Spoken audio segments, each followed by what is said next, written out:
We have several questions prompted by your lectures on Drisha Viveka. The first one is from Manju.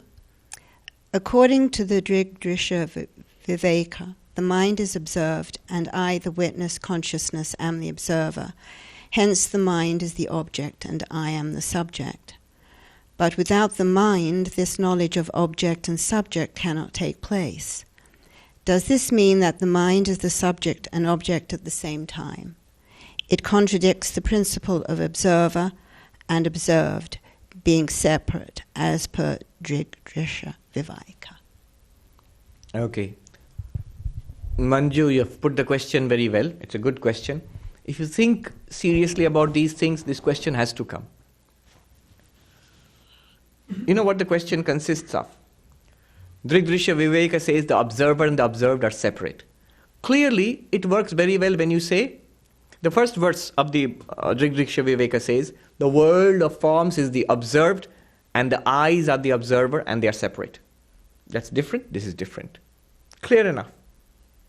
The eyes are the observed. You know, your eyes are open, closed, you need glasses, all these things you know. Who knows? The mind knows. And the eyes and the mind are separate. You are the mind watching the eyes. Clear enough. Then third stage. The mind is also the observed. You know when you are happy. You know the misery. You know that you understand. You know that you do not understand. You know that you can remember. You know that you cannot remember. All of the activities of the mind are clearly evident to something within you. So that something is the witness of the mind, and the mind is something separate from the witness. You are the witness of the mind, and through the mind, the witness of the body, and through the mind and the body, witness of the world. Okay, this is what the first verse says.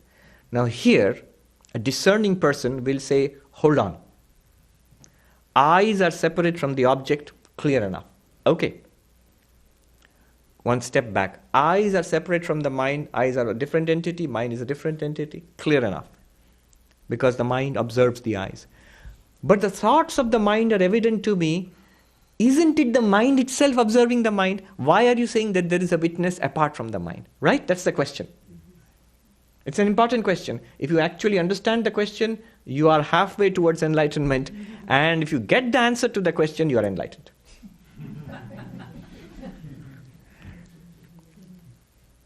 Listen to this carefully. The mind can observe the mind. Why? How?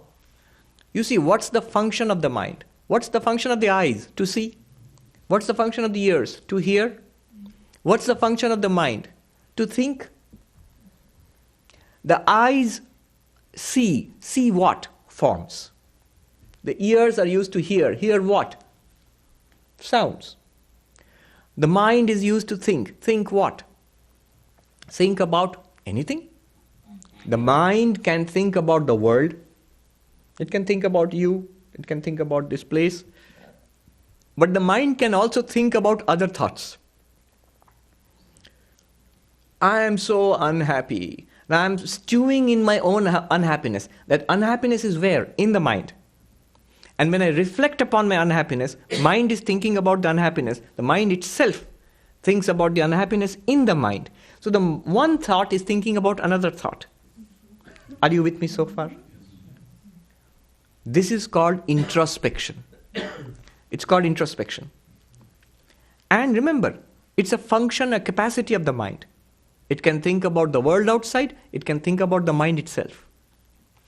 Mind can think about other parts of the mind. One thought thinking about one thought being about another. Thoughts are always about something.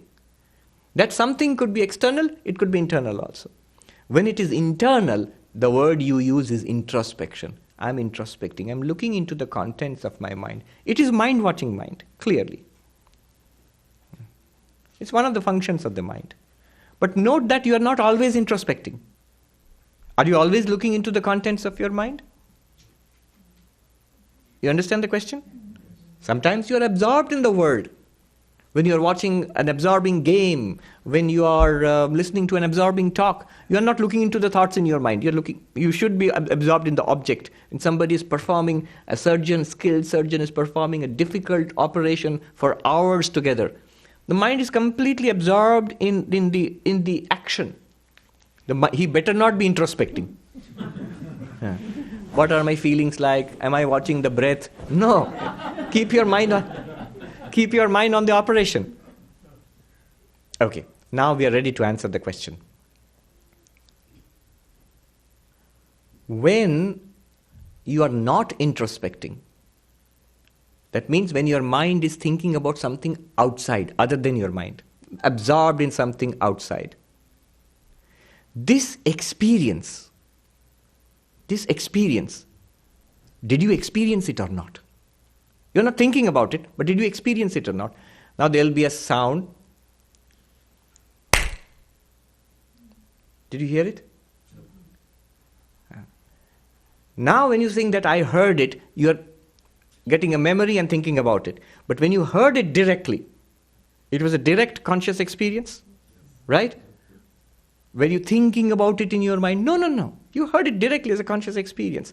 Your mind recognized it as a sound of clapping.